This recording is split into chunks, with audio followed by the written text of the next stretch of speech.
लोग कहते हैं विश्व में शांति हो। क्या होता है विश्व? लोग कहते हैं राष्ट्र में शांति हो, समाज में शांति हो। किसे कहते हैं राष्ट्र, किसे कहते हैं विश्व? विश्व कोई सामान है?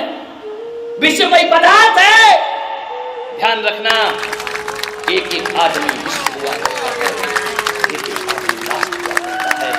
एक एक आदमी के जीवन से भी व्यसन निकल जाए तो ध्यान रखना, वो आदमी की शांति नहीं, वो पूरे विश्व राष्ट्र की शांति हुआ करती है। हम ही तो विश्व है मेरे भाई, हम ही तो संसार है मेरे भाई, हमसे ही तो विश्व बना है, हमसे ही तो दुनिया बनी है। और किस विश्व की शांति चाहते हो? अपने मन में शांति पैदा करो। जो अपने मन में शांति पैदा करके अपने मन को पवित्र कर लेता है, उस राष्ट्र और विश्व को पवित्र होने में फिर ज्यादा देर। अपने आप को देखो मान्यवर, शराब पूरे परिवार को तबाह करती है, पीता एक है, दुर्दशा पूरे परिवार की होती है। एक आदमी को मैं जानता हूं, मैं एक बार जेल गया, एक दिन के लिए प्रवचन करने, और कुछ मत लगावत कि मैंने कोई कांड किया इसलिए जेल गया। हर शहर में जाता हूं, प्रवचन करने गया, उपदेश देने गया। मेरे प्रवचन के बाद मैंने क्या देखा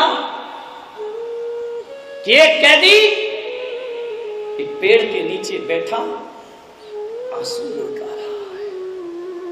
मेरा वहां से गुजरना हुआ, मेरी निगाह पड़ी उस पर, मैंने जाकर उसके सिर पे हाथ रखा। मैंने कहा मेरे भाई रोते क्यों? बोले महाराज मैं इसलिए रो रहा हूं कि 8 दिन बाद मेरी सजा पूरी हो रही है। 20 साल की सजा गुजार ली मैंने, अब मैं बाहर निकल रहा हूं, इसलिए मेरी आंख से आंसू आ रहे हैं। मैंने कहा पागल, बाहर निकलते समय तो हर कैदी खुश होता है, पिंजरे से बाहर आता है, पक्षी आनंद में डूबता है। उसने मेरे पैर पकड़े, आंसुओं से पैर धो दिए कि महाराज चाहे कुछ भी करो, जेलर साहब से बोलकर मेरी सजा माफ मत करवाओ, मेरी सजा पूरी मत करवाओ। जितने दिन भी मैं जीना चाहता हूं इसी जेल के भीतर जीना चाहता हूं। मैंने कहा अजीब आदमी है। अधीक्षक साहब मेरे साथ चल रहे थे। मैंने कहा ये कैसा अजीब कैदी है, ये कहता है मुझे बाहर नहीं जाना है, मुझे यही रहना है, और मेरी सजा पूरे होते ही जेलर साहब मुझे जेल से बाहर कर देंगे। मैं बाहर नहीं जाना चाहता महाराज। इनका वजह क्या है? जेलर ने कहा कि बहुत टूटा हुआ आदमी है महाराज, ये बाहर की दुनिया में अब प्रवेश नहीं करना चाहता है। मैंने उसके जख्मों पर मलहम लगाने का प्रयास किया। मैंने कहा बता भाई तुझे क्या तकलीफ है, एक बात तो बता दे, क्या वजह थी जो तू इस जेल के भीतर अपनी जिंदगी गुजार रहा है? ये 20 साल गुजार दिए तूने। बोले महाराज मेरा भी एक परिवार था, एक बहुत अच्छी पत्नी थी, मेरे बच्चे थे, लेकिन महाराज ऐसे लोगों की संगति में मैं पड़ गया कि ऐसे चंद लोगों ने मेरा पूरा परिवार तहस नहस कर दिया। ऐसे लोग इस समाज में हैं जो मुझे गलत राह पर ले गए। मैं कभी शराब नहीं पीता था, उन्होंने मुझे शराब पीना सिखा दी। महाराज ऐसी लत लगी, ऐसी लत लगी कि जैसे जैसे मैं शराब के घूंट पीता वैसे वैसे मेरी पत्नी आंखों से आंसू की धारा बहाती, मेरे बच्चे रोते, मेरे माँ बाप का सिर शर्मिंदगी से झुक जाता कि तू ये क्या करने लगा, इतना अच्छा हमारा लड़का। रोज रोती मेरी पत्नी, और धीरे धीरे उस पत्नी मजबूर बनी। अब वो आंसू नहीं बहाती, अब मुझसे संघर्ष करती, मुझसे विरोध करती। 1 साल हुआ, 2 साल हुआ, आए दिन झगड़ा होता, घर में कलह होती। पत्नी ने कहा मैं सुसाइड कर लूंगी, लेकिन तुम शराबी के साथ अपनी जिंदगी नहीं गुजार सकती। लेकिन जब जब मेरी पत्नी ने आत्महत्या की और कदम बढ़ाया, मेरे 2 छोटे छोटे बच्चों को देखकर वो लाचार रुक जाती थी कि बाप शराब पीता है और मैं भी ना रहूंगी, क्या होगा इस औलाद का। बड़ी मजबूर है ये नारी, अबला तेरी यही कहानी, आंचल में है दूध और आंखों में पानी, अबला तेरी यही कहानी। बहुत परेशान हो गई मेरी पत्नी। मेरी पत्नी ने कहा कि देखो, तुम्हें शराब पीना है तो बाहर जाकर पी लो, घर के अंदर शराब मत लाओ, बच्चों पर क्या असर पड़ेगा, ये बच्चे क्या सीखेंगे। मैंने कहना ना माना। पत्नी ने कहा मैं चली इस घर से, तो मैंने गुस्से में उसे धक्के मार के घर से निकाल दिया कि जा, आज के बाद तुझे इस घर में आने की कोई जरूरत नहीं है। वह कपड़े रखकर चली गई पीहर में। मैंने अपने यार दोस्तों को फोन लगाया, या पत्नी गई, आओ महफिल जमेगी, पैमाना छलकेंगे जाम पर जाम। घर में मैं शराब पीने लगा। महाराज, मैं अपने दोस्तों के साथ कमरा बंद करके शराब पी रहा था। बाहर से दरवाजा खटखटाने की आवाज आई। मैंने कहा कौन है? जवाब नहीं मिला, दरवाजे खटखटाती रही, दरवाजा खोला। मैंने कहा तू तो चली गई थी ना? बोले मैं गई नहीं थी, मैं यही देख रही थी कि मेरे जाने के बाद तुम घर की क्या दशा करते हो। जिस घर को मैं मंदिर मान करके पूजती हूँ, जो घर मेरे अरमानों का सपना है, जो घर मेरे जीवन का सबसे बड़ा पवित्र स्थान है, सच कहती हूं मैंने इस घर को मंदिर से ज्यादा पवित्र बनाने का प्रयास किया है। मैंने महाराज के प्रवचन सुने थे, उन्होंने कहा था कि मंदिर को ही पवित्र मत रखो, अपने घर को भी पवित्र रखिए। उसी दिन से मैंने इस घर को पवित्र बनाया है। लेकिन आज तुमने सब यार दोस्तों को बुलाकर शराब पीकर मेरी पवित्रता को दाग कर दिया है। पति ने कहा चल भाग यहां से, आई क्या तू यहां लौट कर। पत्नी को क्रोध आया, अंदर गई, जाकर के मेरी पत्नी ने मेरे दोस्तों की बेइज्जती की कि किसी का घर उजाड़ते तुम्हें शर्म नहीं आती है, किसी की पत्नी के ना रहते हुए उसके घरों में ऐसे काम करते हो, निकल जाओ इस घर से बाहर, ये घर मेरा है, मैं इसे संभालती हूं, इसी वक्त इस घर से निकल जाइए। और मेरे दोस्तों का अपमान क्या हुआ, मैं आपे से बाहर ना रहा और मैंने एक राड उठाकर लोहे की पत्नी के सिर पर दे मारी। पत्नी चीखी, बेहोश हुई, खून की धार लगी और मेरे सामने देखते देखते मेरी पत्नी ने प्राणों का त्याग कर दिया। महाराज, एक शराब ने मेरा जीवन बर्बाद कर दिया, एक शराब ने मेरे घर को नाश कर दिया। मेरे बच्चे चीखते रहे, बिलखते रहे, क्रोध में मुझे नशे में कुछ ना दिखा, मेरे बच्चों को उठा के फेंक दिया।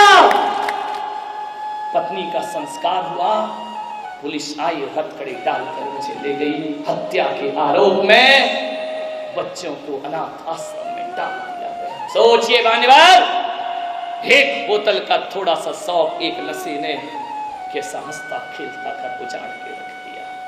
तो मैंने कहा तुम बच्चे बड़े हो गए होंगे, 20 साल के, कभी मिलने आते हैं? और एक बार भी मिलने नहीं आए मुझसे। अब तो थोड़ा काम करने लगे हैं, नौकरी करने लगे हैं। मैंने उन बच्चों को एक संदेश भेजा कि मेरे बच्चों मुझे माफ करो, मेरी सजा पूर्ण हो गई, अब मैं अपना जीवन सुधार कर तुम्हारे पास आ रहा हूं। दुख तो इस बात का है महाराज कि जिसके हाथ संदेश भेजा उसके हाथ बच्चों ने कहलवाया कि हम ऐसे बाप के बेटे कहलाना नहीं चाहते हैं जिसने हमारी मां की हत्या अपने हाथों से की। जाओ हमारे बाप से कहना कि हम बिना बाप के औलाद रहेंगे, हम अपनी दम पर अच्छे बने हैं, हम हत्यारे बाप की औलाद कहलाना पसंद नहीं करते हैं। और कह देना हम तुम्हें देखना भी पसंद नहीं करते हैं। आपको कोई जरूरत नहीं है हमारे घर में पैर रखने की। ऐसे कुल खाती बाप का हम करेंगे क्या?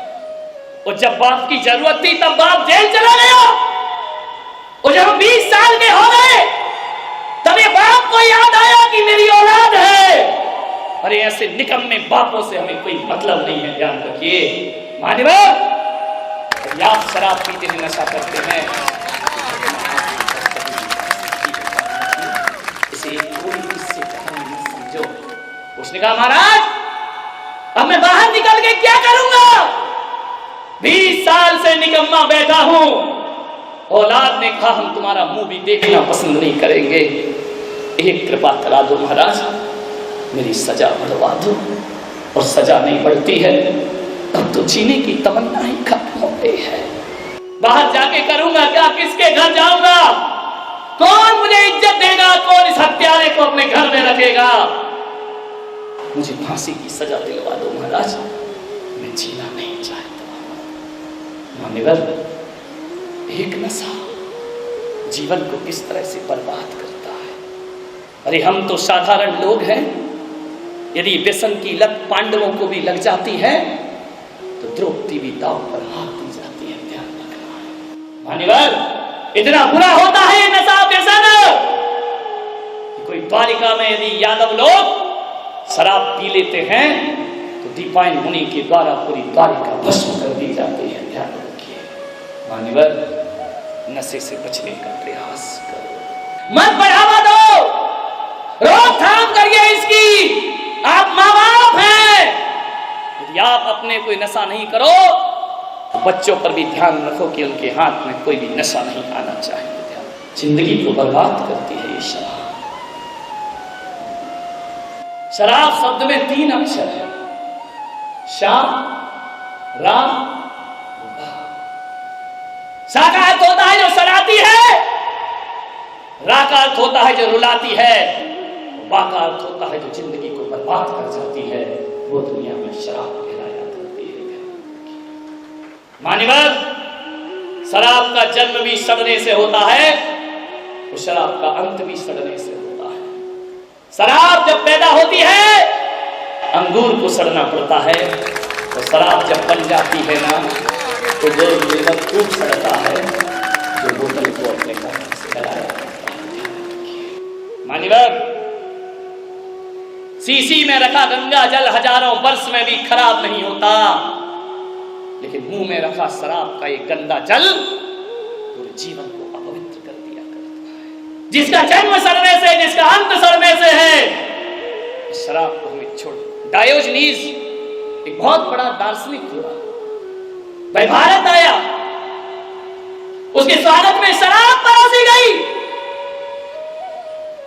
अरे गंगा जल परोसते, भारत का अमृत परोसते, पंचामृत परोसते, शराब परोसी गई। तेरे की विचार करिए। डायोजनीज को आमंत्रित किया, शराब परोसी, महंगी शराब बुलाई गई। डायोजनीज ने पैमाना भरा, देखा, फेंक दिया शराब। दूसरा भरा, फिर फेंक दिया। तीसरा भरा, फिर फेंक दिया। अब तो भारत से ना रहा गया।